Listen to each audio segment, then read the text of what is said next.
la nube. Ya. ¿Aprieto continuar? ¿Aprieto continuar? Sí, continúa. Sí. Bueno, nos hemos reunido esta tarde aquí para la tertulia literaria del mes de julio. Vamos a trabajar sobre el libro de Estrella Distante de Roberto Bolaño, y la introducción la va a hacer Minina Santana. Bueno, yo voy a hablar de la biografía de Roberto Bolaño. Hoy vamos a hablar de la obra de un escritor que representa a uno de los autores más relevantes en lengua castellana. No solo relevante, sino influyente de todo lo contemporáneo. Roberto Bolaño nació en Santiago de Chile el 28 de abril de 1953, hijo de un transportista y de una profesora. Pasó su infancia en Viña del Mar, donde cursó sus primeros estudios en Quinqué y en Cauquenes. En Quinqué realizó a los 10 años su primer trabajo como boletero de autobuses. En 1968, la familia decide trasladarse a México, donde Bolaño pasa su adolescencia concentrada en la lectura, encerrado en la biblioteca pública. Pronto decidió que quería ser escritor y empezó a trabajar como articulista en diferentes medios. Al cumplir 20 años, quiso regresar a Chile. Corrían los días previos al golpe de Estado de Augusto Pinochet y Bolaño se incorporó a la resistencia, pero fue arrestado. Fue liberado después de 8 días gracias a la intervención de 2 detectives que resultaron ser ex compañeros de colegio, y decide volver a México y dedicarse de lleno a la literatura. Él se sentía poeta. Él se siente seguro con la poesía, él lee poesía. Admiró muchísimo al poeta Parra, chileno, con su poesía doméstica, como él decía, el obrero mal pagado, las faltas de libertad del individuo, los desaparecidos. Lo que más le gustó de Parra es que no es una poesía con florituras, que no le gustan para nada, como a Borges. Es lo que en narrativa sería Rulfo o Monterroso, la poesía llana, lisa, sin nada de cosas que la adornen. Rimbaud, en cambio, es poesía, pero poesía adolescente, de un adolescente frágil. Él apuesta a todo y a veces pierde. Toda la escritura o los escritores han sentido el éxtasis, aunque sea por un segundo. La poesía consigue darnos ese éxtasis. La pureza de los poetas adolescentes es total. Pero insiste que la mejor poesía de este siglo está escrita en prosa, como Proust, Baudelaire. Saben el manejo de todos sus recursos y pueden hacer una novela con tintes poéticos. Bolaño afirma que después de Sobre héroes y tumbas, del maestro Sábato, ya es difícil escribir una novela.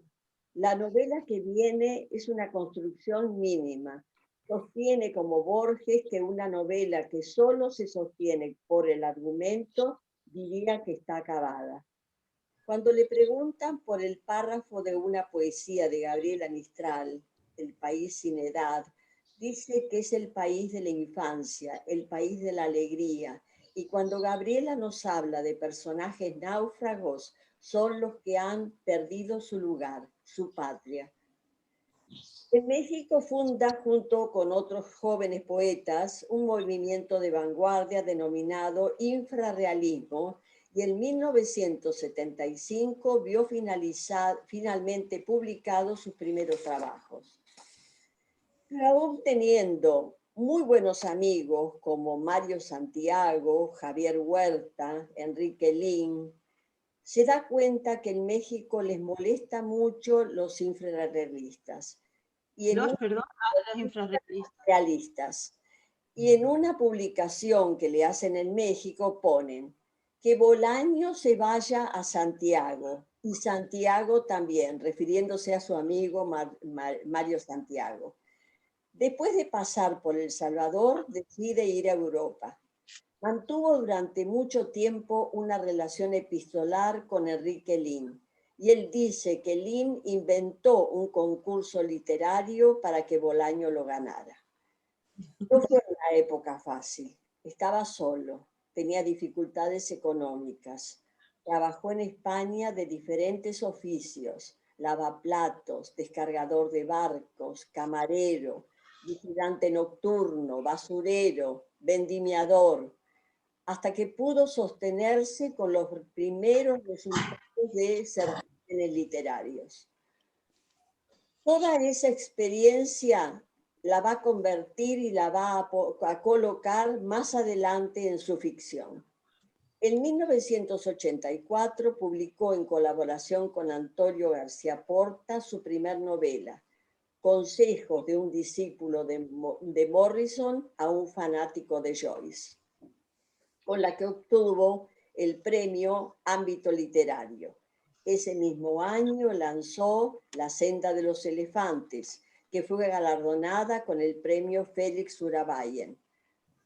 2 años después fijó su residencia en la población costera de Blanes, Girona, donde monta un pequeño estudio a 50 metros de su casa, siguiendo los rituales imprescindibles para poder escribir.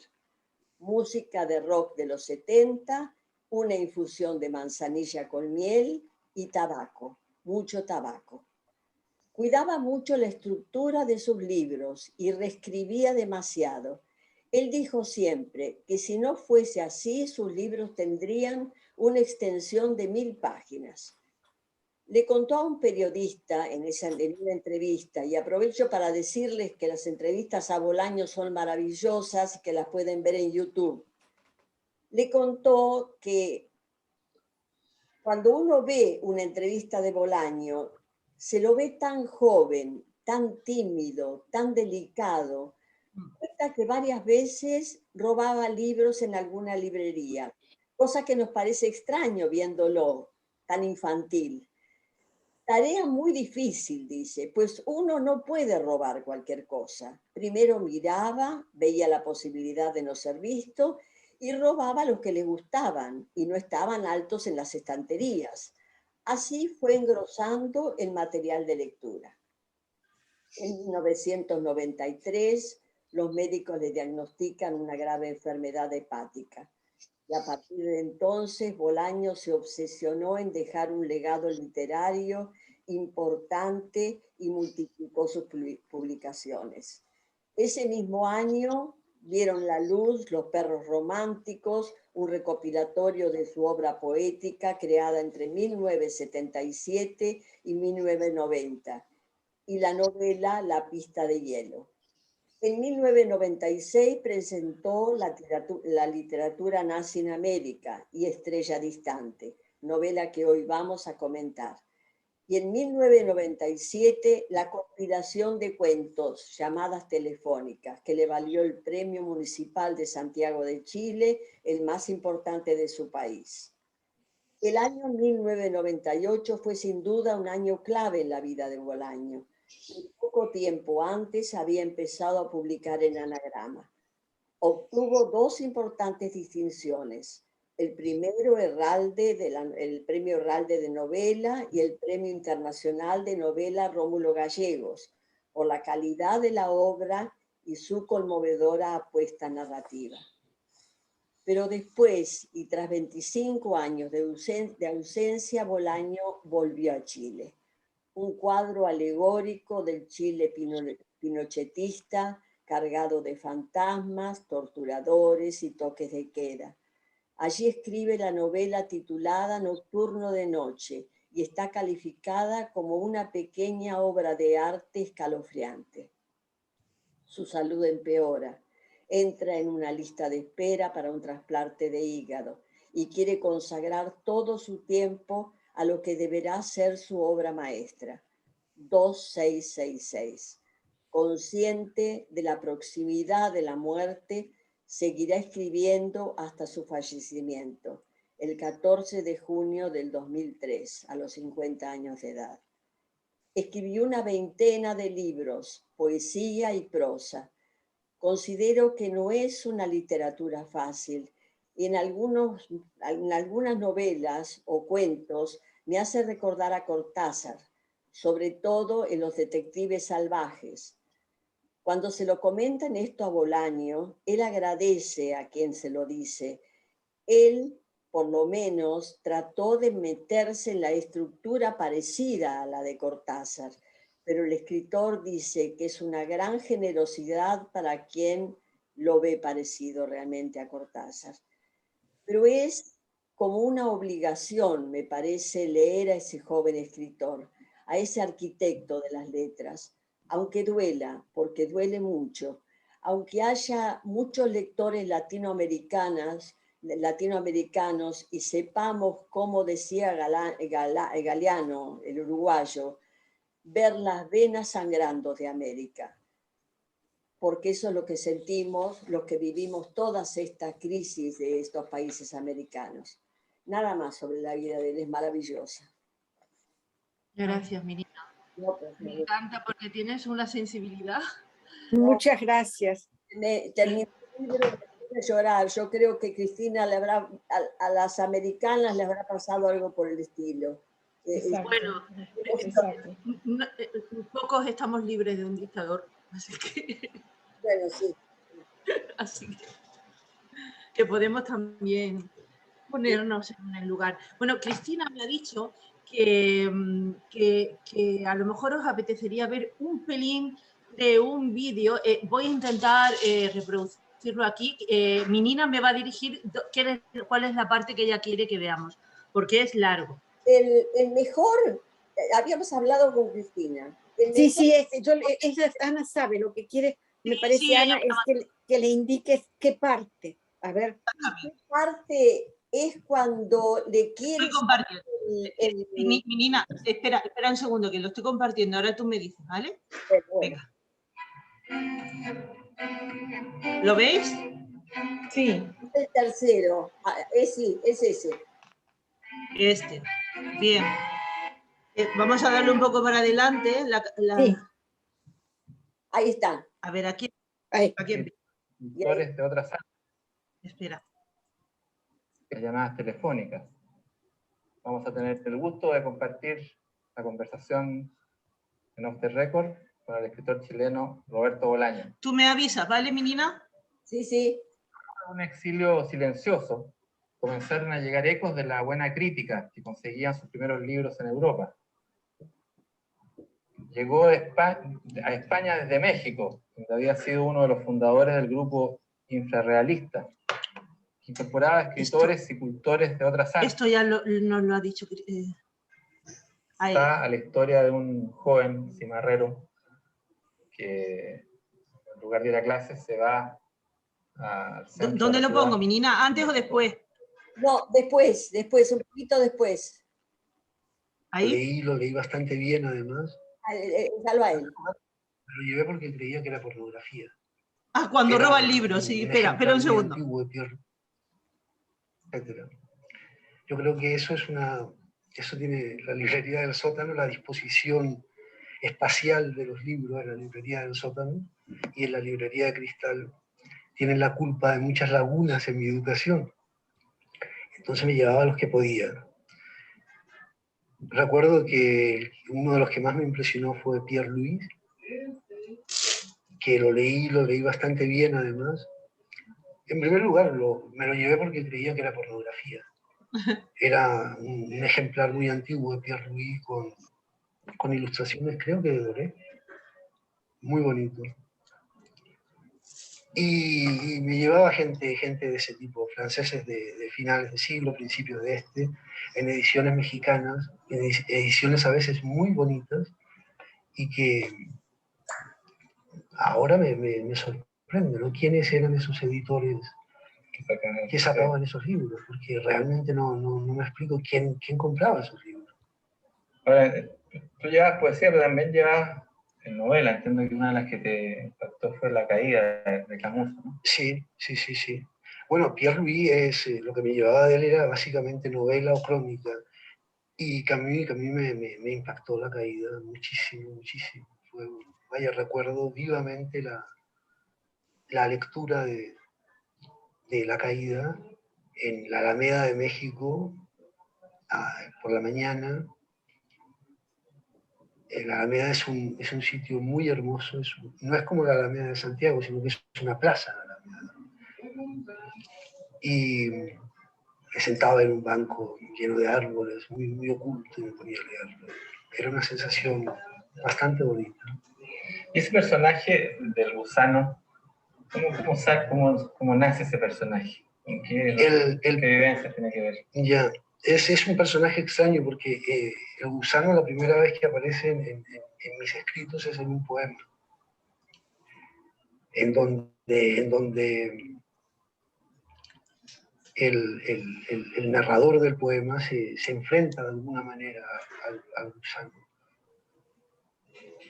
El gusano es un hombre que parece un gusano, es muy blanco. Estos gusanos, estas lombrices blancas. Y va vestido de blanco. Y sobre todo es muy frío. De allí a deducir que el gusano puede estar metido en actividades delictivas, pues hay un solo paso. Y de este poema salta a otra historia que por ahora está inédita,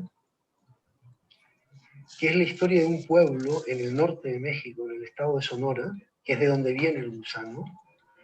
Es un pueblo en donde todos son asesinos. Vaya, es un pueblo productor, así como hay pueblos en donde producen muchos poetas, este pueblo produce unos asesinos excelentes, gente muy fría y muy decidida. Y el gusano.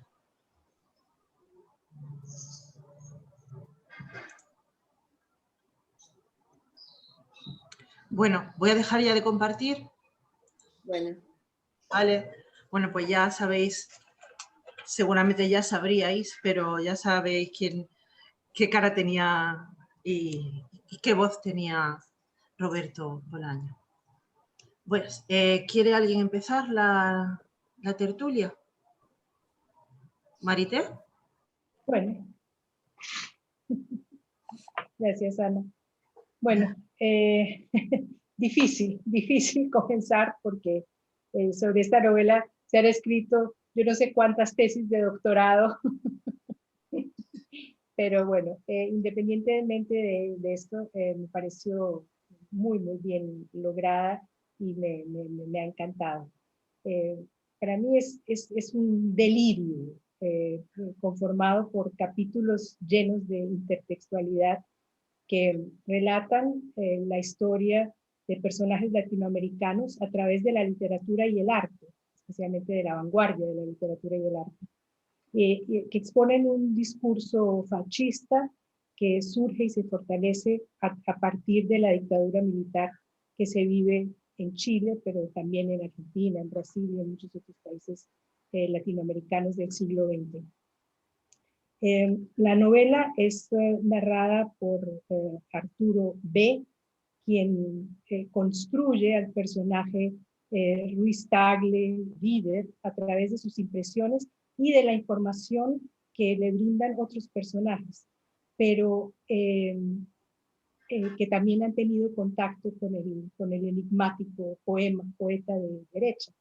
Pero el narrador jamás le cede la voz al misterioso personaje. Al misterioso personaje, nunca le cede la voz a Ruiz Tagle o a Vider.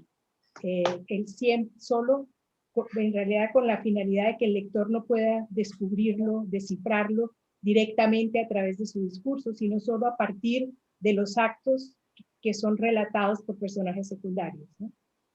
Bueno, para mí hay dos puntos claves en la novela. El primero es lo que la crítica ha llamado el juego del doble, y el segundo es este apocalipsis en forma de la historia de una nación, la estrella que cae, y lo peor de la continuidad entre la dictadura y la postdictadura.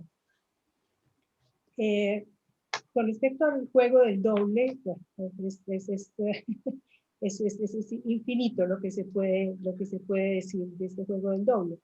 Pero desde el comienzo se establece un marco de lectura donde predomina la duplicación de elementos. Entonces, por ejemplo, la obra nace del último capítulo de otra novela de Bolaño, de la literatura nazi en América. Y Arturo B. deseaba una historia más larga. Y ahí dice, no espejo ni exposición de otras historias, sino espejo y explosión en sí misma. O sea, entonces ahí viene una duplicación. Ahora, el texto mismo se presenta como duplicación del cuento de Borges, el Pierre Menard, autor del Quijote, que este mismo texto a la vez duplica palabra por palabra, pero no copia el Quijote. Otra duplicación es Arturo B. mismo, que es el alter ego del escritor, o sea, es su propio doble. Interesantísimos son los hermanos siameses, porque ustedes se acordarán que Carlos Vider, durante sus años de exilio, escribe una pieza teatral que consiste en el martirio de un siamés a su hermano, a través de un ciclo de tiempo, y que pasado este ciclo, el martirizador se vuelve martirizado y viceversa. Y la pieza no termina con la muerte de uno de los siameses, sino con un nuevo ciclo de dolor. Y esto se repite en los dos siameses perversos y cínicos que son Vider y Arturo B. O sea, ellos dos, porque Arturo B, al final, el narrador, al final dice que reconoce a Vider como su horrendo siamés. Ese es el juro al final de la novela, él lo reconoce como siamés. O sea, Vider y el autor, el narrador, son siameses. Y cada vez se acerca más a esa tesis de la obra teatral, que tanto el dolor como la vida establecen una relación inherente. Bueno, y esa dependencia entre Vider y el narrador, entre más perverso es Vider, más cínico se convierte el narrador. ¿No te oís? ¿Qué me dijiste? Que no te oís. Sigue, Marita. Bueno. Bueno. A ver, espera, perdóname que te interrumpa, pero es que no te comprendo muy bien. O sea, tú dices que hay una relación entre el narrador, una relación de siamés, él mismo lo dice, el narrador, entre el narrador y Vider, el protagonista.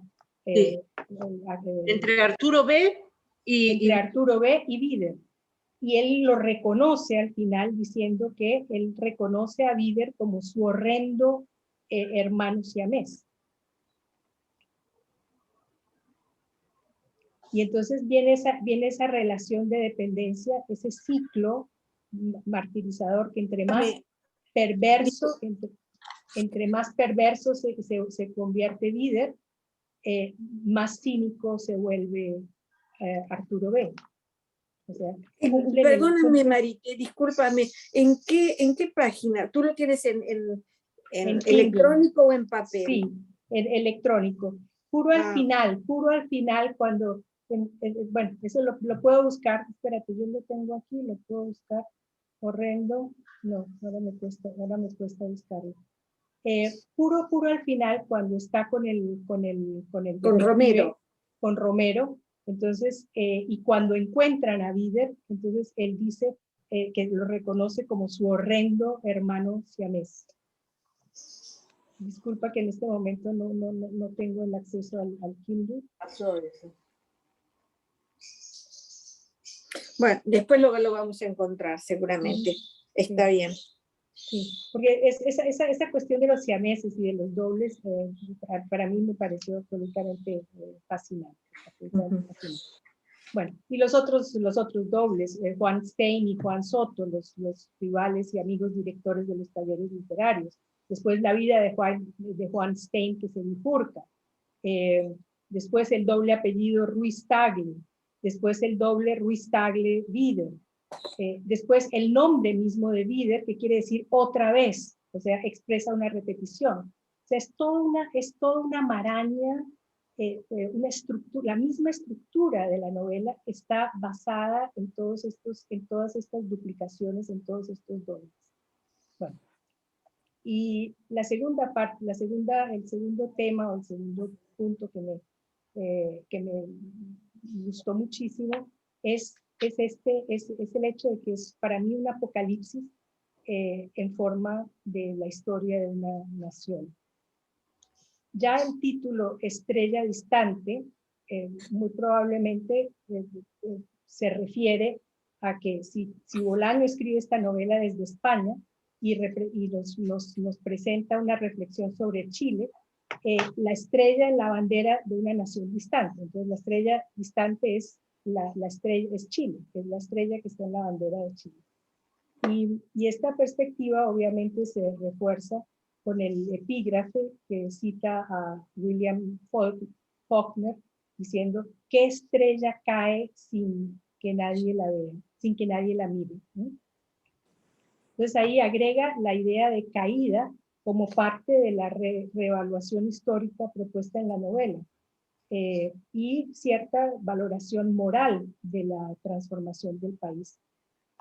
Y el epígrafe también recalca la necesidad de pensar en un fenómeno extraordinario, que es la caída de una estrella, que podría perfectamente estar señalando los eventos que ocurrieron en 1973 y proponiendo pensar cómo y por qué en ese momento en Chile se destruyó una de las democracias más duraderas y sólidas de Latinoamérica. Y cómo podemos entender el alcance que tuvo ese fenómeno. Otra cosa es la estrella distante provoca una lectura que intenta revisar la historia, pero en un marco de participación y responsabilidad. O sea, ustedes se acuerdan también casi al final, cuando el detective y el narrador se están rastreando a Bieder, el narrador relata un sueño que él tiene sobre un viaje en barco que hacen él y Bieder. Entonces el barco se hunde y mientras esto ocurre, el narrador declara que comprendía en este momento, mientras las olas nos alejaban, que Bieder y yo habíamos viajado en el mismo barco, solo que él había contribuido a hundirlo y yo había hecho poco o nada por evitarlo. O sea, participación y responsabilidad. Y entonces aquí para mí la novela me parece proponer que el barco hundido, con este barco hundido, el Chile, o incluso el Chile socialista, fue hundido no solamente por quienes eficazmente y de forma voluntaria hicieron que esto ocurriera, como Bieder, sino también como resultado de lo que pasó en todas las dictaduras y en todos estos regímenes autoritarios, como resultado de la falta de acción de aquellos que poco hicieron al respecto, ¿no? Entonces el peligro no solamente está en los asesinos, sino en los que no evitan estos asesinos. Bueno, y finalmente lo que a mí me parece tan terrible es en este apocalipsis es que no solamente la caída del país, sino también los lazos entre la dictadura y la postdictadura, porque también al final, el final de la novela es también lo que más o menos aclara todas estas cuestiones. Ahí dice que los procesos judiciales iniciados por los crímenes que había cometido Bieder, ninguno prospera, dice ahí. Y ahí también cito, ninguno prospera. Muchos son los problemas de este país como para interesarse en la figura cada vez más borrosa de un asesino múltiple desaparecido hace poco tiempo. O sea, ya en la postdictadura, el juicio que le hicieron a Vider en Chile no prospera.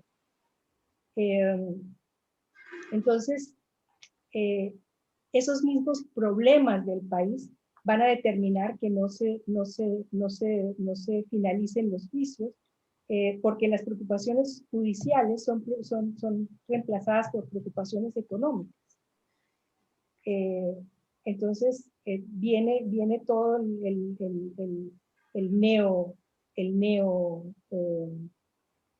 neoliberalismo económico en Chile y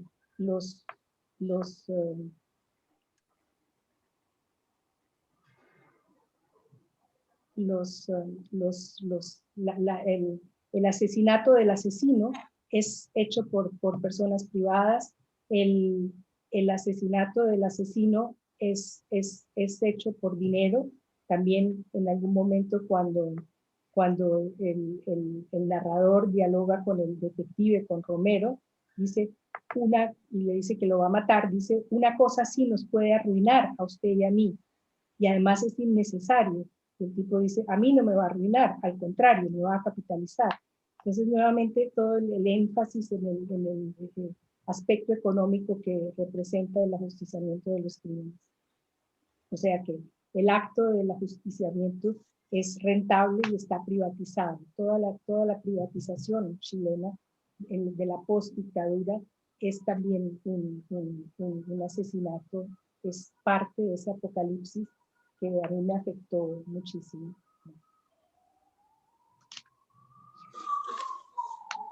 Gracias, Marité. Cristina, ¿quieres continuar? Sí, cómo no. Gracias. Digamos, hay una serie de... ¿Se me escucha bien? Sí. Sí, bastante bien. Sí, es interesante que es como empezar a hacer ya una cadena de las distintas intervenciones. Una de las cosas de lo que puntualizaba muy bien Marité era con respecto al título del libro, Estrella Distante, que sí, por supuesto, el arranque es el comienzo cuando cita Bolaño a Faulkner, ¿no es cierto? Y también a la estrella de Chile.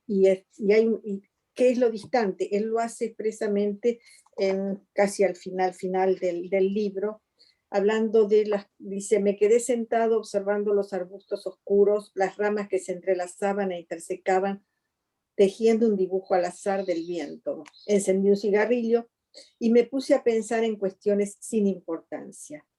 El tiempo, por ejemplo, el calentamiento de la Tierra, las estrellas cada vez más distantes, con toda la carga de ironía y de evocación que todo esto tiene.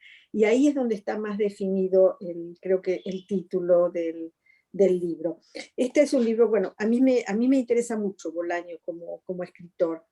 Y hace en toda su obra hay como se funden, ¿no? La realidad con la ficción, que esto es muy, muy de él. Como dijo Marité también, se puede hablar de la intertextualidad y se puede hablar del que en realidad este es un libro, que es un thriller, pero que también hay algunas de las obsesiones literarias y las admiraciones y los desprecios literarios de Bolaño. En todo el libro no deja de o ensalzar o hundir a alguien. Y comienza, por supuesto, con su gran admiración, que es Borges, ¿no es cierto? Ya en el comienzo, cuando, ya lo mencionó Marité, discutir con él y con el fantasma cada día más vivo de Pierre Menard, la validez de muchos párrafos repetidos. Toda la gran enumeración que él hace de autores, etcétera, eso es muy de Borges. Y sin duda es posiblemente el escritor que él más veneraba, entre comillas, que más admiraba, sin lugar a duda, y tenía odios literarios muy fuertes, además. Bolaño, mi nina dijo que era un chico, digamos, tímido, simpático, etc. Era muy cruel también Bolaño. Era ferozmente crítico y se enfrentaba, además, abiertamente con otros escritores, como por ejemplo con Isabel Allende. Tenía la razón, Isabel Allende es pésima escritora, Pero él lo decía muy abiertamente. Desde una soberbia cruel, de una superioridad. Él tenía algo de eso. Lo que sucede es que estaba bien fundada, si la vamos a decir. Bien fundada porque era un hombre que no termina el instituto y que sin embargo, y él dice que tiene como esos baches culturales o de formación, pero sin duda era de una cultura muy, muy profunda, que era muy buen lector, me da la sensación, por todas estas cosas que él menciona en este libro. Acá están en el libro realmente sus pasiones y sus memoria odios. prodigiosa, recordaba todas las lecturas. Todo, absolutamente, absolutamente todo. Y me parece que sí, que es un buen reflejo de una etapa que, bueno, digamos, todo va a girar hoy, me parece, sobre lo mismo, ¿o no? Pero de una etapa que se vivió en distintos países. Lo que no coincido del todo es algo que Bolaño sí ha dicho y que de alguna manera, y que Marité también lo dijo, y es que ¿por qué no se hizo nada? Sin embargo, sí que se hizo y mucha gente dejó la vida. Cuando es el golpe de Estado de Pinochet, el 11 de septiembre de 1973, fecha que los latinoamericanos recordaremos siempre, en realidad ya mucha gente había luchado y a partir de ese momento son miles y miles los que van a desaparecer. Él lo refleja bien. Es el caso atroz de las mellizas, que me pareció realmente muy, muy espeluznante, ¿no? Como lo narra, cuando Bieder tiene una muy buena tarde-noche con ellas, incluso tiene relaciones sexuales con una de ellas, que supuestamente estaba enamorado, y después las hace desaparecer. Y entonces fueron demasiados, o sea que en realidad se peleó y mucha gente, sobre todo jóvenes, pagaron con su vida. Lo que vino después sí es diferente, que es el cuestionamiento con respecto a en qué se transforma Chile. Y en eso, y lo que habla Marité de privatizar la justicia. Yo en realidad diría que acá Bolaño lo que hace con Bieder es una especie de justicia poética. Lo hace matar a Bieder. No sabemos quién encomienda este asesinato, porque nunca lo dice Romero. Y cuando el narrador le pregunta, Romero no se lo dice. Y en esto de la privatización de la justicia hay que recordar que en Chile en realidad nunca hubo juicio. Nunca se hizo un juicio a los secuestradores, a los asesinos, etc. Acá sí lo digo como Argentina, porque el primer país que hace realmente justicia y de verdad es la Argentina, en el año 84, con los juicios a la Junta Militar y a todos los que intervinieron durante la dictadura en los asesinatos, en las desapariciones, en los secuestros de niños. Y han muerto en las cárceles y siguen algunos en la cárcel, creo, sí, todavía siguen. Así que en realidad es Argentina la que sienta, pero no en Chile, digamos, porque el régimen post-Pinochet se basa en lo que ahora se habla tanto, que es la famosa constitución de Pinochet, que supuestamente, y esperemos que sí, va a ser derogada, pero realmente ahí está anclado el régimen, que hizo lo que pudo también, no es, digamos, en esas condiciones y con un ejército que estaba muy apoyando todavía a Pinochet después mismo de las elecciones democráticas del 89, 90, no me acuerdo. Así que es como para hablar de política este libro y es para hablar de literatura. Y creo que aquí tenemos que ubicar a Bolaño, como ya lo han dicho Minina, y de alguna manera también Marité, quién es Bolaño en el ámbito de la literatura latinoamericana.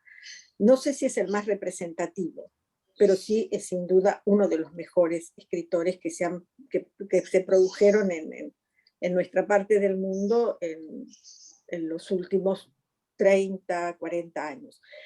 Y me parece que esta obra, Putas Asesinas, que es un conjunto de relatos de él, El gaucho insufrible, otros relatos también donde mezcla Borges con Cortázar, que son admirados por él, son obras dignas de ser leídas. Detectives salvajes, lo mismo. La que no he leído es 2666, esa todavía.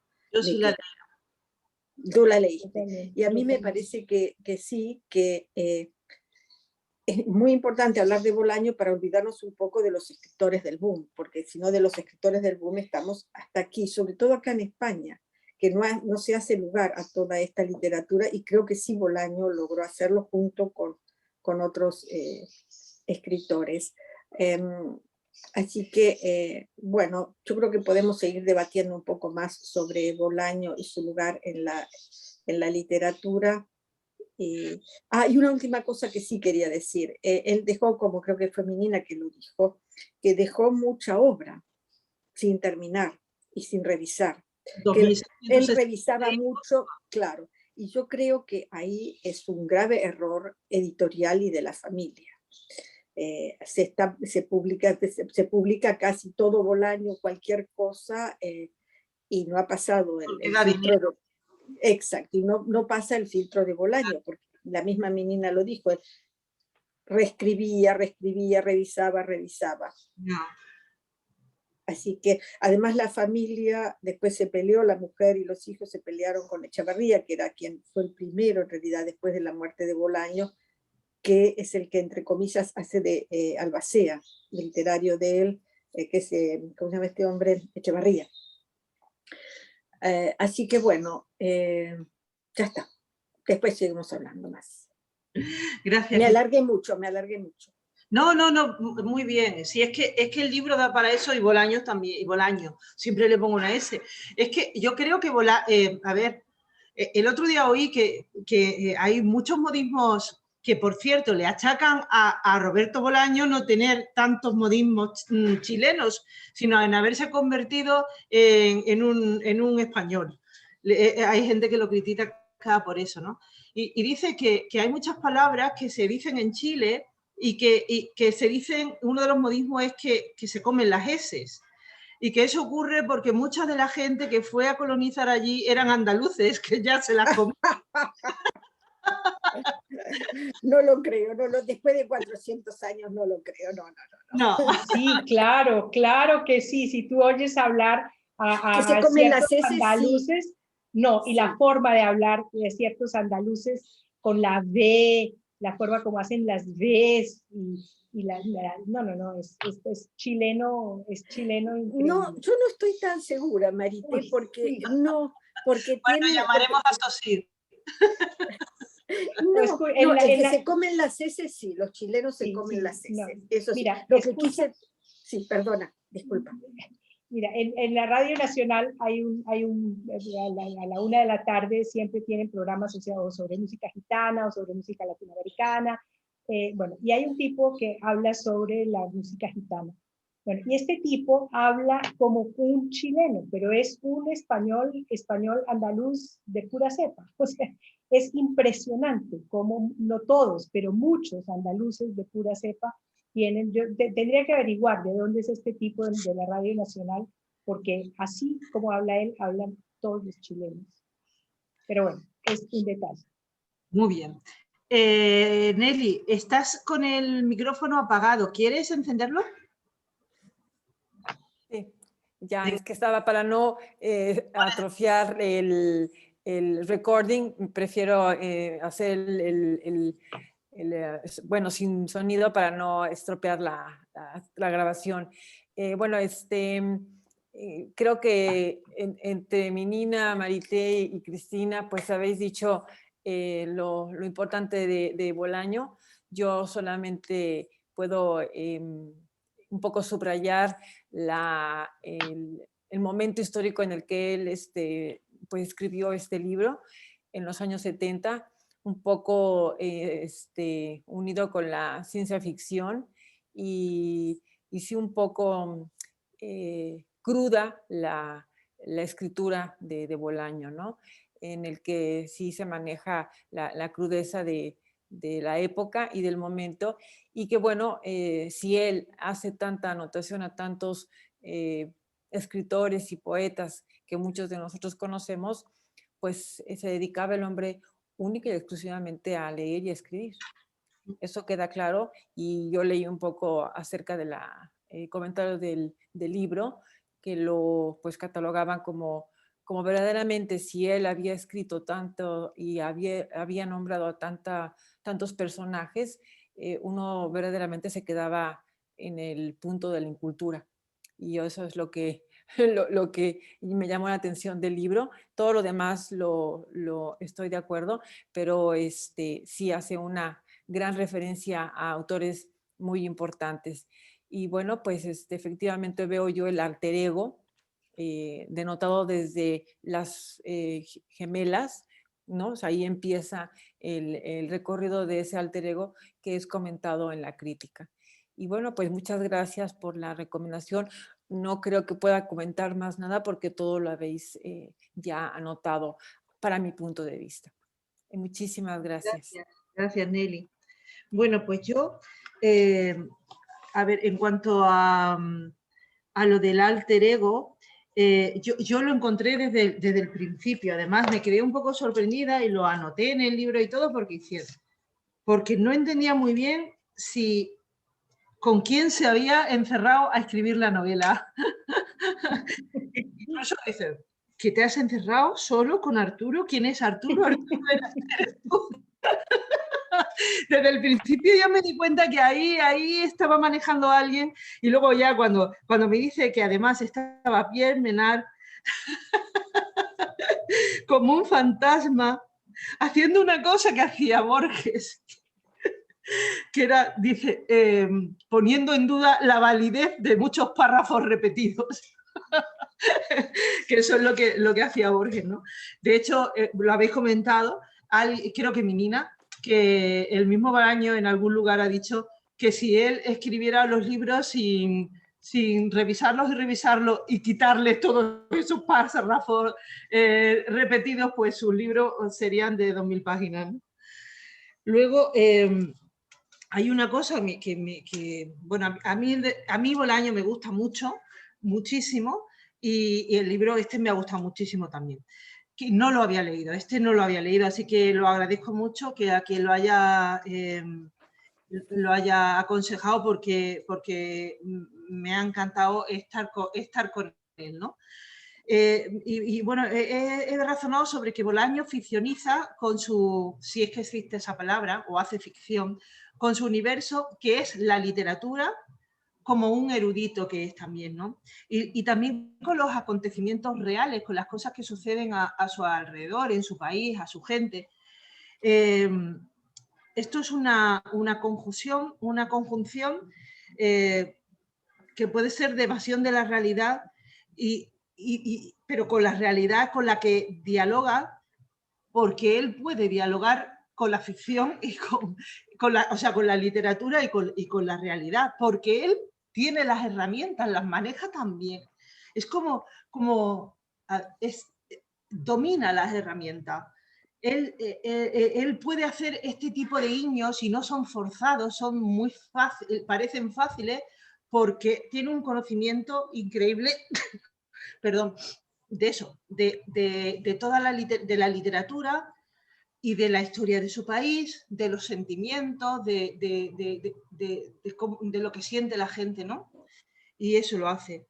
Yo estoy segura de que Roberto Bolaño había momentos en los que se divertía muchísimo.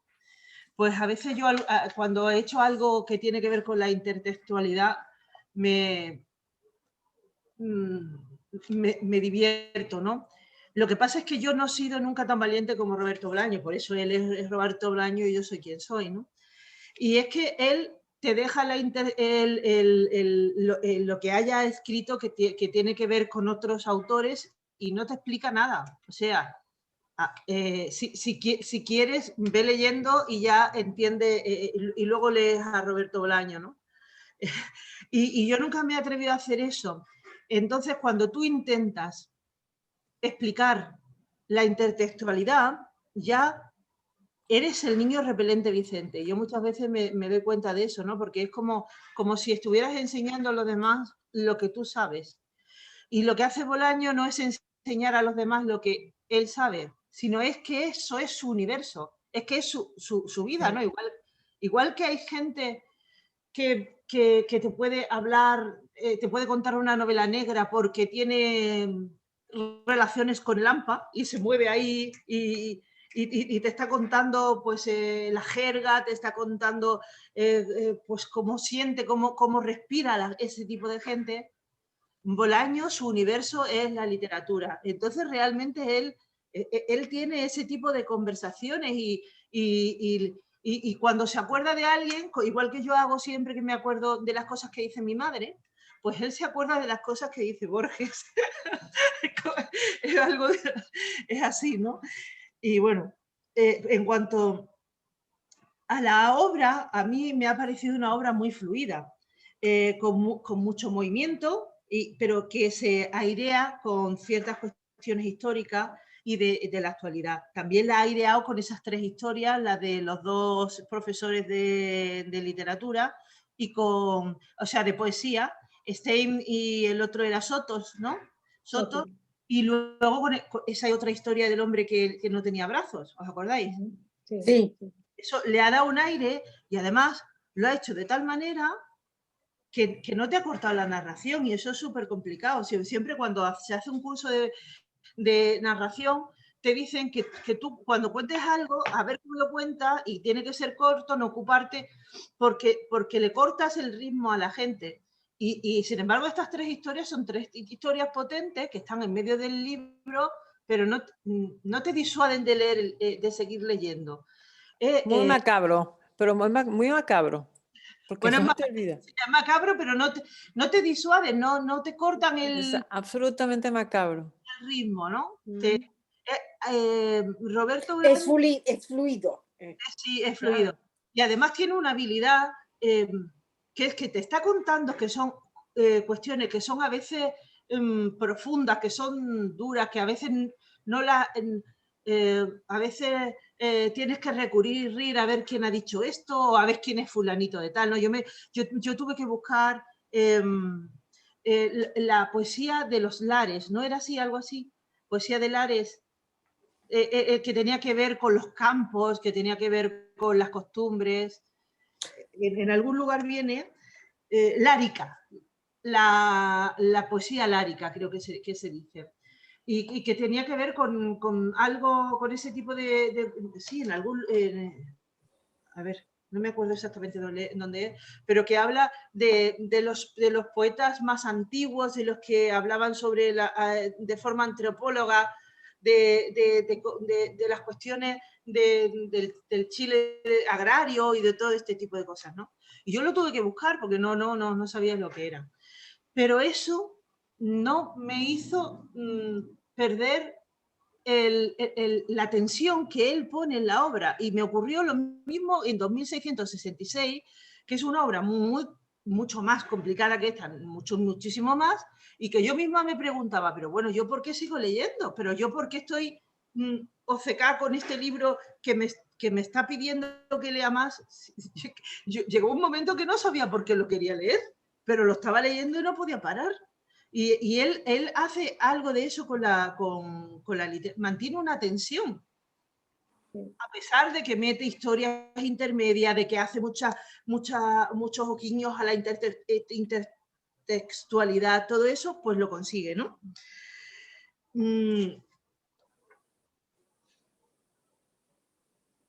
Bueno, la verdad es que eso puede ocurrir porque tanto la historia de la literatura como todo lo que nos cuenta tiene una finalidad en el conjunto, porque sus estructuras son como obras de arte aunque no nos demos cuenta. Entonces, esa estructura, todo lo que nos cuenta no son añadidos para rellenar hojas, sino que es que forman parte del ritmo, forman parte del ambiente, de la atmósfera, para que continuemos con él, ¿no? Bueno, hay una cosa de la que no habéis hablado, ya me extrañaba, pensé que iba a hablar Nelly Friedrich de esto, y es el problema del arte de la moral y el arte, ¿no? De la ética y el arte. Yo no sé si algunos leísteis el poema que escribí, ese que se llamaba La belleza en el arte. Cuando por ejemplo, se presenta el rastro de Proserpina y de repente Proserpina está muy feliz con una cara muy sonriente mientras la arrastran, ¿no? Y se utilizan situaciones terribles en el arte, ¿no? Y ahí te planteas algo moral que es como, está bien que se dé a entender que alguien puede estar feliz mientras lo raptan o lo secuestran o algo, ¿no? Y aquí nos podemos plantear los límites que tiene el arte, por ejemplo, ¿no? En el caso de Carlos Bieder, realmente todo lo que hace él lo hace porque es un artista, porque realmente su vida es un poco como una performance. Todo lo que ocurre es como una performance, ¿no? Porque realmente él no tenía grandes conexiones con los políticos que estuvieron en el poder. Y ahí los tiene, con esas performances lo va haciendo. Bueno, no, pero verás, utiliza los medios que están a su alcance para hacer lo que quiere, que es extraordinario, que es escribir en el cielo pues, la Biblia de la Vulgata, como empieza la Vulgata, y escribe las primeras frases en el cielo, en latín.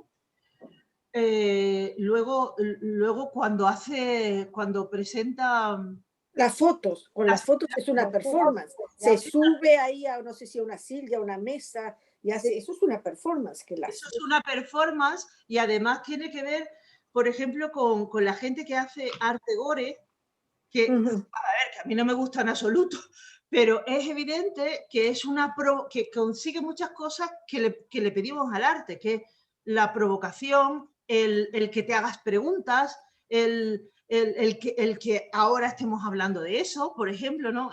Que te sorprendas, que te sientas violada en tu serenidad. Todo ese tipo de cosas que a veces le pedimos al arte, lo consigue, solo que llevado a un extremo que a lo mejor no resulta intolerante. Y entonces la pregunta puede ser, ¿hasta dónde? ¿Hasta dónde en nombre del arte se pueden hacer cosas, ¿no? Claro, en el caso de Ana, en el caso de estas fotos es como la maldad pura. Claro. Y donde la gente, porque en realidad son las fotos de la gente desaparecidas o ya asesinadas, muertas, etc. Eran fotos de la gente desmembrada. Desmembrada, por eso, de la gente que ha sido torturado, todo lo demás. Es como ya es una exacerbación hasta de la maldad, ¿no? Claro. La maldad pura y dura. Pero la pregunta es... Y entonces hay un límite, yo creo que hay un límite. A tu cuestión yo creo que sí, que hay como una barrera que no se puede traspasar, claro, me parece a mí, que es una barrera moral y ética. La ética del arte. Pero bueno, que la ética es una cuestión que es diferente para ti y para mí y para otras personas, ¿no? Entonces,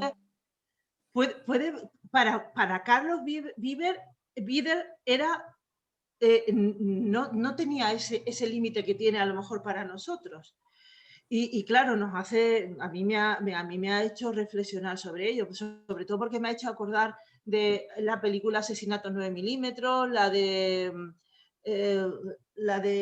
esta de Eduardo Noriega también, que también es sobre Tesis, la película española Tesis también es sobre el arte en películas gore. Y esa no es de Amenábar, Tesis, ¿no? De Amenábar y el actor es Eduardo Noriega, ¿no?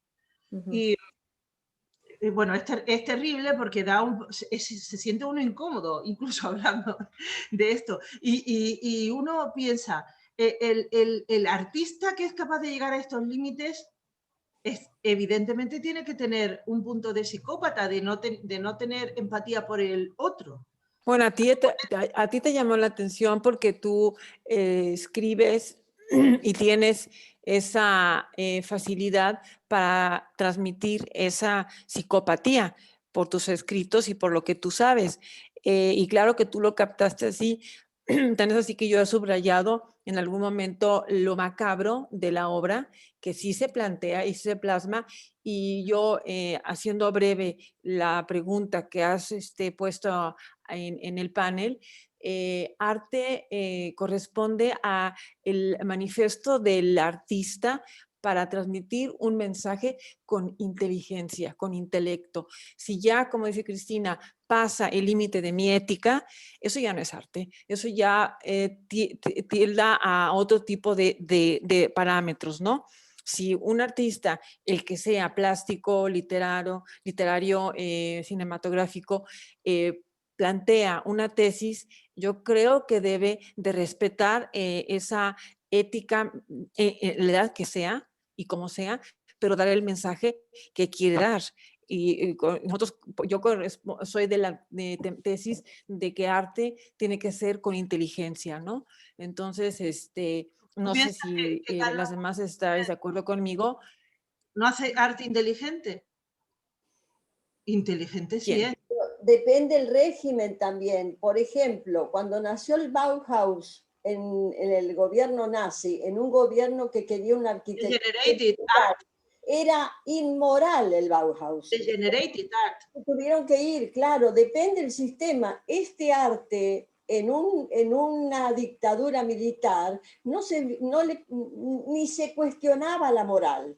¿Cómo se va a cuestionar la moral si había piernas y pedazos de personas por todos los caminos? No existía. Entonces, pero es una realidad, eso es una realidad. Si yo voy a, eso es una realidad que existe y la describe Bolaño como tal. Pero si yo considero que eso lo voy a plantear como arte, eso no es arte, eso es una documental, ¿cómo se llama? Un reportaje de la situación que estaba ocasionando. Pero no quiere decir que estaba haciendo una situación artística. Está haciendo hay un arte documental. Pero... perdona, hay una exposición ahora mismo en el Museo del Grabado que de refugios militares y lugares desde donde se hacen los tiros de los cañones y claro. todo eso. Y las fotos son artísticas. Más claro, claro. Nosotros tenemos una serie igual también de los campos de concentración y plantea todo eso. Efectivamente, es un arte documental, pero como decimos, la ética ya entra dentro y dices, oye, eso está horroroso, pero es la realidad. Entonces sí, y claro que sí es arte, pero entra dentro de la ética de mucha gente dice, no, esto no me gusta, esto es horrible. Estoy de acuerdo de que habría que poner que el límite de tu ética es diferente a la mía, como tú estás diciendo, ¿no? Entonces, arte, ¿qué es arte? Efectivamente. Si es el arte de ponerlo todo sobre la mesa o el arte decorativo, que es el que más es más amable para nosotros. Y la forma efectivamente dramática, como lo dijimos todos, de este tiempo, bueno, gente desaparecida, gente desollada, como en otras épocas también se está planteando, ¿no? A mí me pareció la obra fantástica, ¿no? De hecho, Yo planteo otra pregunta que me he hecho, de verdad que no he conseguido saber qué papel juega el padre de Carlos Wider en la obra. El padre de primero porque Carlos Wider se había criado sin padres. Eso lo dice al principio. Y luego nos dice que el padre es el que está en la exposición. Correcto, sí. Y el hombre ni se escandaliza, ni le riña al hijo, ni nada. Entonces uno se plantea, su padre era su cómplice. Lo había aprendido de su padre. No sé. Eso no se aclara. Eso en el libro. A mí me ha dejado un poco trastornada. No sé si lo ha dejado ahí para inquietarnos más o que se le ha quedado colgando. No sé. No, porque más tarde él también menciona al padre, algo así como siendo el editor también de unas obras muy controvertidas.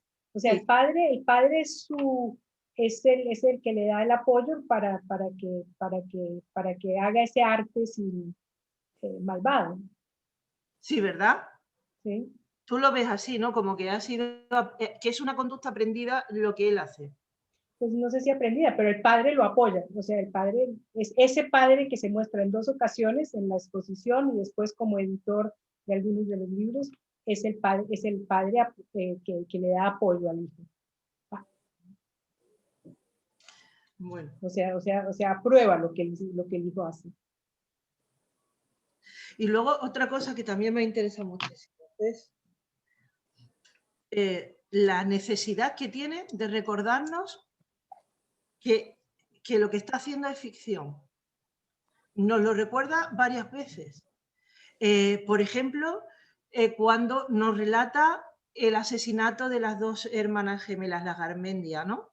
Garmendia, sí. Exactamente. Él dice, él llegó allí y ahora voy a contaros lo que yo supongo que ocurrió. Y te lo dice con todas las letras. Yo creo que cenaron, yo creo que no sé cuándo, yo creo que ocurrió esto así, En realidad, te está... Y luego lo que en realidad tú sabes es que esas hermanas desaparecieron y que luego, un montón de años después, una de ellas apareció. O sea, los trocitos El cadáver, sí. del cadáver, ¿no? Y bueno, y por la exposición también. El narrador sabe que las mataron, ¿no? Su amigo Viviano, cuando lo va a ver a él, le dice, tengo 2 noticias, una buena y una mala. La buena, nos han expulsado de la universidad. La mala, todos nuestros compañeros, incluyendo las hermanas Garmendia, han muerto o desaparecido. O sea que él no sabía verdades, pero ya el amigo que está en Chile viviendo, que nunca se lo cuenta todo, no sé cómo era el amigo Biondo. Viviano O'Ryan. Viviano, sí. Que al fin no me queda a mí clara cuál es el final de él, qué es lo que termina pasando con él. Con Viviano no lo nombra más después. No lo nombra más, por eso es como que no, pierde todo el contacto con él. No sé si que se han peleado o qué pasa, pero no. Sí, en algún momento dice que Viviano dejó de escribirle. En realidad él le chocó mucho que dejara de escribirle, pero lo entendía porque como él nunca le contestaba las cartas. Claro. Bueno, pero vosotras no os habéis dado cuenta que más de una vez dice, os voy a contar lo que probablemente ocurrió. Sí, claro. Y después dice, Ana, y después dice, pudo haber sido así, pero también pudo haber sido diferente. Y cuentan lo que pudo haber sido diferente. Si os dais cuenta, es como un juego de metaficción lo que hace muchas veces, porque realmente lo que nos está contando es una ficción que Arturo y consigo mismo se encerraron en el piso de Blanes para contarnos, ¿no? Claro, hay otra cosa. Bolaño humaniza este pedacito. Él lo dice cuando está explicando el libro La poesía nace en América, también lo vuelve a repetir. Bolaño humaniza por momentos al individuo que por momentos es poeta, militar o psicópata. Ahí está hablando de Bieder. Pero cuando fue a Alemania a presentar la literatura nazi en América y dijo que era una literatura que a él le gustaba, lo quisieron matar, porque él quería indicarle a los alemanes que no estaba apoyando al nazismo, él estaba hablando de literatura, del valor literario y de los poetas y escritores alemanes. Esto es muy importante, Menina, porque eso viene a reivindicar la obra a pesar del autor. Claro. Porque Carlos Bieder era un psicópata. Era un psicópata, sí. Pero su obra Era mala también, pero además era mala. ¿Pero era mala como obra? Sí, claro. O una obra de maldad. Es las dos cosas, yo diría. Sí, ¿no? Lo que pasa es cuando, volviendo a esto de que él deja esto, podría haber sido tal vez, esto es porque es como un narrador no demasiado confiable o fiable, digamos, ¿no? Hay que creerle, no hay que creerle, pero yo supongo que sí. Pero él te quiere meter, ¿perdona? Disculpa, sigue.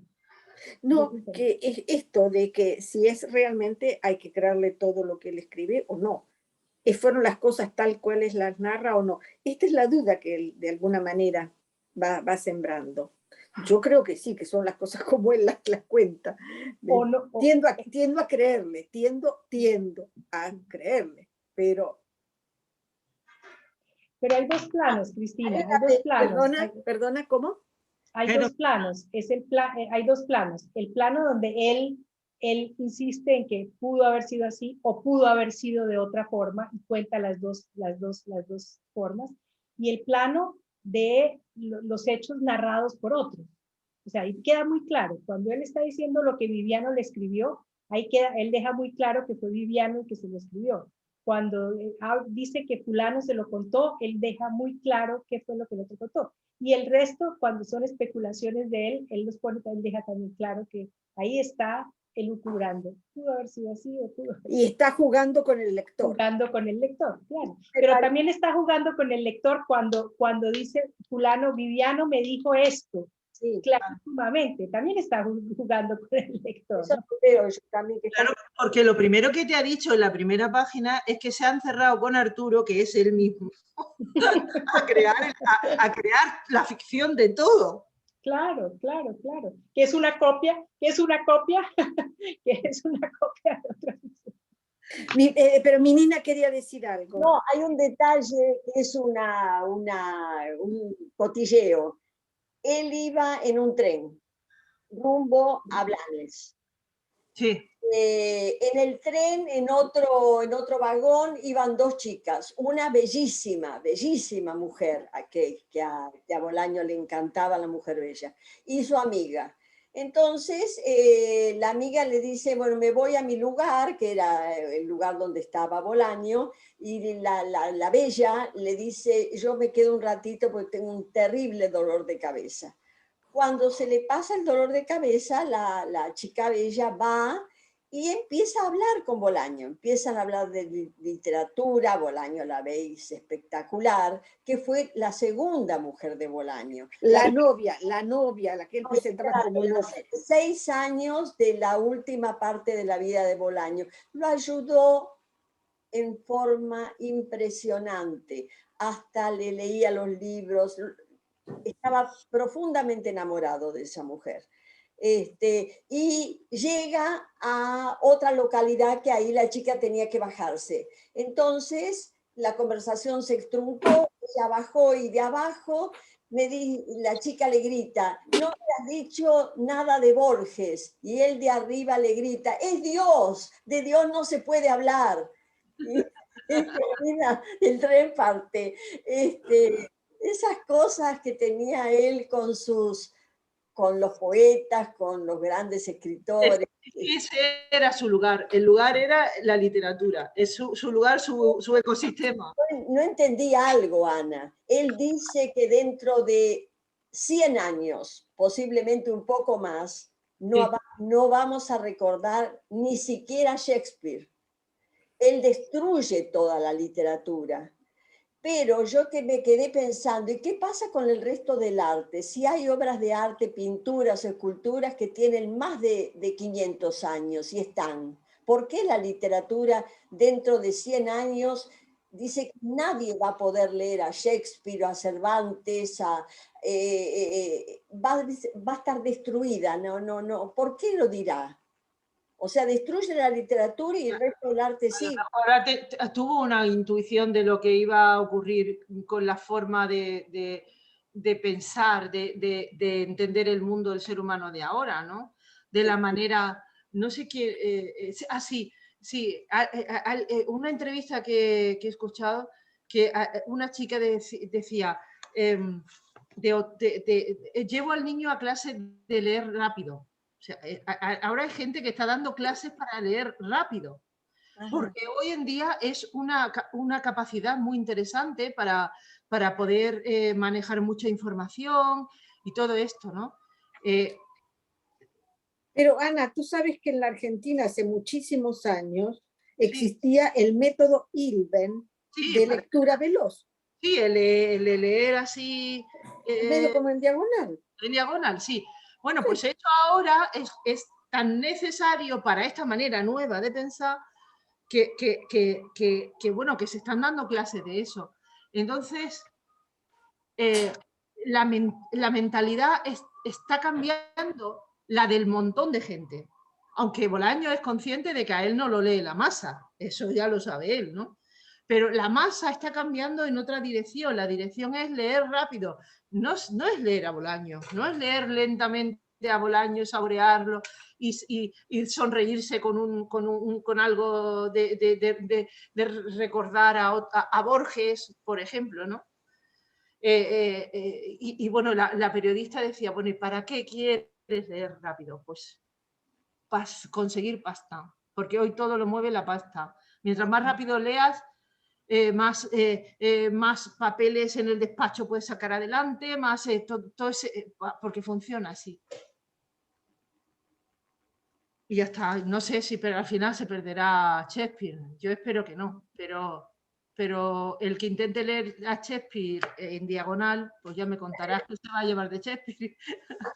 Pero Ana, es como que la literatura sería arte efímero, entonces. Efímero, lo indica así, efímero. Bueno, ¿sabes una cosa? Hay un libro que se ha hecho inspirado, que además se llama así, se llama La estrella distante, basado en la obra de Roberto Bolaño, que es un libro ilustrado. Ay, sí. Y Ay, por sí. lo tanto Es precioso. Está genial. Está precioso. Pero, no, pero a ver, si tú dices, esto es porque las ilustraciones por lo visto son una pasada, porque es un esfuerzo bastante grande por condensar en imágenes la literatura de Bolaño, pero no está la literatura de Bolaño. Pero además es una tendencia muy actual, claro, de pasar ahora los libros a cómics, sería, ¿no? Eso a mí no me seduce, pero debo porque pertenezco a otra generación, obviamente. Es como que, no sé, pero tienen mucho éxito, son muy elogiados, son muy... A mí tampoco me gusta el cómic, pero este de La estrella distante me gustó. ¿Te gustó? La estrella distante me gustó. Ajá. Es muy respetuoso con el texto, o sea, el texto, las frases son las frases de Bolaño. Comienza con la escena del barco, de ahí fue donde yo me inspiré en lo que tú no estás de acuerdo, en que la responsabilidad no es solo del asesino, sino no es solo del que hunde el barco, sino del que no hace nada por lo que no se hunde el barco. Y los dibujos son todos en blanco y negro. No, da una buena, claro, yo lo vi después de haber leído el libro, no sé alguien que solamente lea el cómic, pues no sé qué idea va a tener. Eso es, ¿no? Que la cuestión es que habrá gente que creerá que eso es la obra de Bolaño. No, sí, es una inspiración en la obra de Bolaño de otro artista. Es como cuando se hace una copia o o sea, cuando tú haces una obra inspirada en otra obra. Pero si andamos por ese camino, sí se va a perder la obra de Bolaño, no podemos permitirlo. Porque Ana, tú decías recién, hablabas recién hablábamos de la fluidez de la prosa, ¿no es cierto? De la narración de Bolaño. ¿Cómo se mantiene eso en un cómic? Es una pregunta, no es un cuestionamiento. No lo sé cómo, no lo he visto, habría que verlo. A lo mejor tú, Marité, que lo viste. Por lo visto está muy bien pensada el libro este. Es una obra de arte, pero una obra de arte de la ilustración. No podemos pensar que eso va a sustituir a la obra de Bolaño. claro. Yo lo veo así. Sí, así es, así es. Y así es como está presentado, ¿no? Está presentado como una representación de la obra de Bolaño. Pero lo que tú dices, claro, y el que se crea que es la obra de Bolaño, pues indudablemente que no está ganando, sino está perdiendo. Claro, Marité, tú lo viste ¿Quieres que lo muestre? Ese sí lo tengo aquí. Lo tienes, pero lo tienes sí, como en papel. Sí. No, lo tengo aquí. ¿Puedo compartir pantalla, Ana? Sí, yo creo que sí. Espera, inténtalo, si no te cambio la configuración. ¿Puedes? A ver, espérate un minuto porque tengo que ya ponerlo aquí. Biblioteca, Roberto Bolaño. Tienes que abrirlo antes de compartir pantalla. Sí, ya lo abrí. Ahora. Compartir pantalla. Bueno, ¿lo ven? Sí. Sí. Ay, no lo muevas. Entonces, mira. A ver. Espera, la lupa, ¿dónde tengo la lupa? Aquí. Venga, dale. Bueno, entonces comienza con la escena del barco y el autor dice que prácticamente es lo único que cambió del libro. Entonces soñé que iba en un barco de madera, sí. Atravesábamos el gran océano. Y interesante es que, y ahí es la cara de Bolaño. Claro, este es Bolaño, eso está bien, muy interesante que este es Bolaño. Todos los sobrevivientes nos convertimos en náufragos. Agarrado a un tonel de aguardiente vi a Carlos Vider. Comprendí en ese momento, mientras las olas nos alejaban, que Vider y yo habíamos viajado en el mismo barco. Él había contribuido a hundirlo y yo había hecho poco o nada por evitarlo. De pronto entendí nuestra historia, la historia de Chile, pero no como espejo, ahí repito lo que dice en el prólogo, no como espejo y explosión de otras historias, sino como espejo y explosión en sí misma. Esa frase él la repite en el prólogo y después con lo del sueño. Bueno, y ahí comienza el capítulo 1. Aquí están los amigos. Amigos de la universidad. En la universidad. Qué bien está, ¿eh? Yo pensaba que no me iba a gustar. No, pero ¿sabes qué pasa? Que yo creo que esto gana mucho si has leído el libro. Claro, sí. Claro. Si uno ha leído el libro, a mí me gustó, realmente a mí me gustó. Yo no soy de cómic, detesto los cómics, ¿cómo se llaman estos japoneses? Pandas, mangas, no. Pero este está muy bien ilustrado y, sí, me bueno, gusta. y lo que dije, que respeta el texto. Ahí están las hermanas, están las gemelas, Verónica y Angélica Garmendia. Aquí, bueno, qué interesante, Marité, que lo has podido mostrar. Sí, es verdad. Sí, es interesante. Lo único que me parece que a mí, por lo menos, me parece que me quita un poco de la imaginación. A ver. Bueno, eso ocurre también cuando te hacen una película de una película, sí. Una película, claro. No, Bueno, no tiene nada que ver con el libro, es una obra hecha sobre la novela Estrella Distante pero también es interesante ver la visión que otro tiene de un libro que tú te has imaginado también de otra manera. También es cierto eso, sí. Sí. Ahora viene el epílogo para monstruos, cuando está ahí con Romero. Con Romero. Sí. Bueno, una cosa que ahora que estamos ahí en el epílogo con Romero, yo cuando acabó el libro, yo por algún motivo moral, creo, no me satisfizo que mataran a Carlos Vider.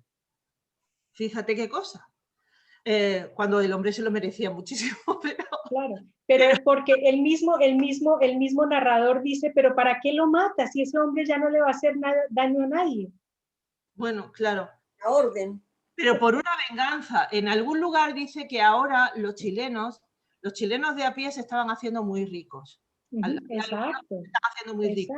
Y en mi opinión, alguno de esos ricos que había sido, pues, tenía una pena provocada por Bide, fue el que pagó para la venganza, ¿no? Pero luego, cuando tú has estado hablando de los sofias, de los gemelos y de los iguales, y hemos vuelto a leer el verso de Faulkner, qué interesante el verso de Faulkner cuando dice: ¿qué estrella cae sin que nadie la mire? A mí este verso me ha hecho pensar muchísimo. Y a veces, a ver, esta noche pueden caer 100 estrellas. O puede ocurrir 200 acontecimientos, pero si yo estoy dormida y no los veo, es como si no hubieran ocurrido. Quiero decir, en el momento en que muere Carlos Bieder, también muere Arturo. No tiene ya más sentido el personaje. Claro, claro. Y quizás eso es lo que me ha producido la pena, ¿no? De no sentirte absolutamente bien con que ese hombre se lo hayan cargado por muy malo que sea, ¿no? Por muchos asesinatos que hayan hecho, ¿no? Porque de repente la vida de Arturo tenía sentido solo por la vida de Carlos Bieder, ¿no? Sí, porque son un doble, son siameses. Claro, es el reconocimiento. Cuando matas a uno, el otro muere. El reconocimiento en el otro, ¿no? De eso también hablaba mucho Borges, ¿no? Y también, a ver, hay gente, yo he leído por ahí algunas otras interpretaciones de qué estrella cae sin que nadie la mire, ¿no? Pero realmente la que yo le he dado desde el principio, y además lo puse aquí, nada más empezar el libro, puse ninguna. Que dice, ¿qué estrella cae sin que nadie la mire? Y yo escribí, ninguna. Es como si no hubiera caído. Se necesita el reconocimiento del otro para completar la propia identidad. Pero mira, Ana, desde el punto de vista en la física, esto es algo en la filosofía de la física, esto es algo que se discute mucho. Sí, el gato de Röder, ¿no? No, ese no. Es, si tú no observas un acontecimiento, sí. ¿aconteció o no? Cayó la estrella. Cayó la estrella, o sea, pero entonces, ¿qué estrella cae sin que nadie la mire? Para mí, todas las estrellas caen sin que nadie la mire, porque para mí, yo tengo esa forma de definirlo. Para mí, la física sucede independientemente del observador. Pero hay otros pensadores que dicen, no, la física es el observador el que hace, sin el observador, el evento no sucede, ¿no? Pero eso es una discusión filosófica. O sea que... Pero es muy interesante. Es una de las que subyacen ahí en la obra también de este hombre, que es realmente un escritor magnífico y un gran intelectual. Aunque algunas veces, en lo que dijimos antes, se le nota esa soberbia, esa superioridad, quizás por su propio origen, porque todo lo que ha conseguido intelectualmente lo ha conseguido él. Él no ha tenido padres que lo manden a la Sorbona a estudiar. Es un tipo que se ha hecho solo. Ana, pero y además está enfermo de muerte. Tiene, como dice también aquí en la novela, en algún momento que dice, estaba con el hígado destrozado, estaba en la clínica con el hígado destrozado. O sea, no solo se ha hecho, sino sabe que pronto se va a morir. O sea, es una personalidad impresionante. Sí. Pero con respecto a la dureza, a su prepotencia, lo que decía Cristina también, en algún momento habla de Neruditis, cuando está elogiando a Nicanor Parra y a Ernesto Cardenal, dice, porque ellos no padecen de Neruditis. Claro. Sí, y mire, eso en Chile yo pienso que decir Neruditis tiene que ser una bofetada para cualquier chileno. Acá encontré un artículo, ¿no?, que tenía de hacía muchísimo tiempo, del 2007, que no sé dónde había aparecido. Decía: santificado en el presente, Bolaño fue en vida un personaje que solía fustigar a sus enemigos literarios. Despreciaba de frente. Sobre la autora de Paula, que es Isabel Allende, dijo: me parece una mala escritora, simple y llanamente. Y llamarla escritora es darle cancha. Ni siquiera creo que Isabel Allende sea escritora, es una escribidora. Y después de Skármeta, otro chileno dice: Skármeta es un personaje de la televisión. Soy incapaz de leer un libro suyo. Ojear su prosa me revuelve el estómago. Terrible. Bueno, y con esa crudeza era como ellos también criticaban las obras en los talleres literarios, sin ningún tapujo, crudo, cruel. Eran crueles como los torturadores en los talleres literarios. Sí. Pero además él quiere como romper algunos mitos, ¿no es cierto? Que, por ejemplo,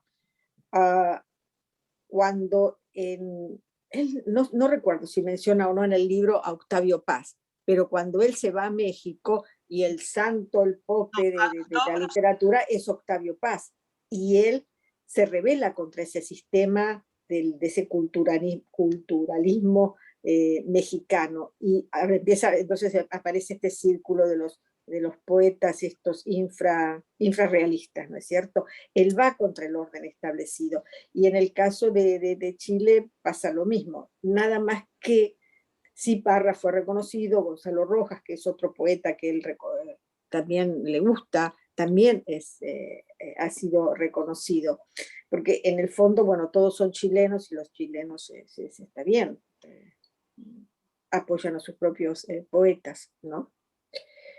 Un tipo complejo, Bolaño, un tipo complejo, no era un niño simple. No. Era pero eso un enfant terrible. Totalmente. Pero muy superdotado absolutamente, ¿eh? Así que, chicas, pasando a una cosa totalmente administrativa, ¿cuándo tenemos la próxima tertulia? Perdóname, Cristina. Sí. Quiero decir una sola cosa que él decía Ana, que él cómo él dominaba las herramientas, ¿no? Entonces, pero bueno, yo digo solamente como broma. Dominará tanto las herramientas que él tiene, que él dice que a un poeta solo se le puede casar. Solo lo puede casar otro poeta cuando Romero lo contrata, porque, ¿y por qué me contrata? Porque a un poeta solo lo puede casar otro poeta. O sea, esas son el dominio de las herramientas. Y solamente una cosa más, encontré, Cristina, el horrendo hermano siamés. Es exactamente, entonces llegó Carlos Vider y se sentó junto al ventanal, a 3 metros de distancia. Por un instante en el que me sentí desfallecer, me vi a mí mismo casi pegado a él, mirando por encima de su hombro. Horrendo hermano siamés. Ah, sí. Justamente yo lo había subrayado, ahora me doy cuenta. Horrendo hermano siamés. Sí. Es muy interesante eso, ¿no?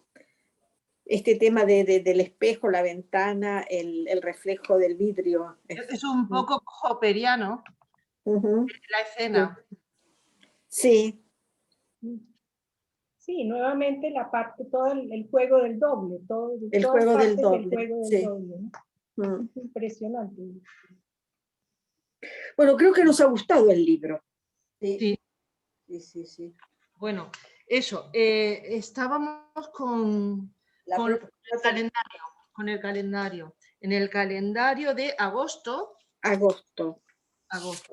No. ¿Actividad de AMUN tenemos alguna? No, que sepamos hasta ahora. No. ¿Cuándo va a ser la entrega de becas, Ana? Pues se supone que a principios de agosto. Pero no sé qué van a decidir. Yo les he dicho que cuando lo decidan, pues que me lo digan dónde, cuándo lo van a hacer, porque si no me lo dicen antes, no me pueden decir, oye, que vamos a entregar las becas no sé cuánto. Y toma, ahí llevas la pelota y ahora tú buscas dónde la hacemos, pides permisos. Si vamos tarde no nos dan en ningún lado. Entonces, ¿qué les parece? Nosotros la fijamos ya, ¿les parece? Yo no sé si voy a estar, voy a estar en Finlandia. Y ojalá que me pueda unir al... Claro, que tengas... Pero depende va a depender un poco de mi vida allá, pero si se puede, para mí, cualquiera de los lunes... Vale, mira... menos el 23. Menos el 23. ¿Qué libro llevamos? Que Sí, acá lo tengo, espérate, es el de la... Bagueria.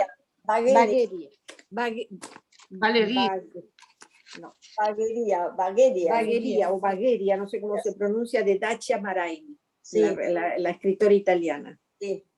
Es un libro corto, 172 páginas. Sí.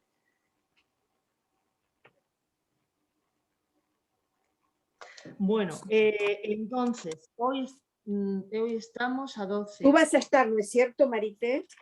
Yo tengo Yo voy a estar, solo que la primera semana de agosto estoy ocupada y las 2 últimas también, pero o sea, para mí sería ideal, por ejemplo, el 16. El 16. ¿Y para ti, mi Nina? Sí, corazón. O el 30, o el 30. Ya es muy el 30 tarde. es muy tarde. No. Sí. El 9 te viene muy mal, ¿no, Marité? Sí, dijo que no está.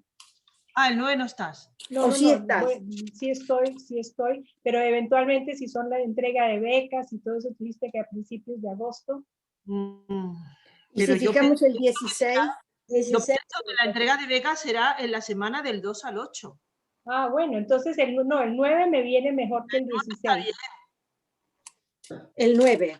¿Y va a ser presencial la entrega de becas, Ana? Me gustaría, porque un secreto que os voy a decir aquí a vosotras, pero no decirlo hasta que no lo sepamos. Bueno, entonces saca la grabación, no grabemos. La grabación. Vale. Espera, gracias por recordarlo. Espera, ¿dónde está? Pausar, aquí. Pausar, detener. ¿Desea detener la grabación de la nube?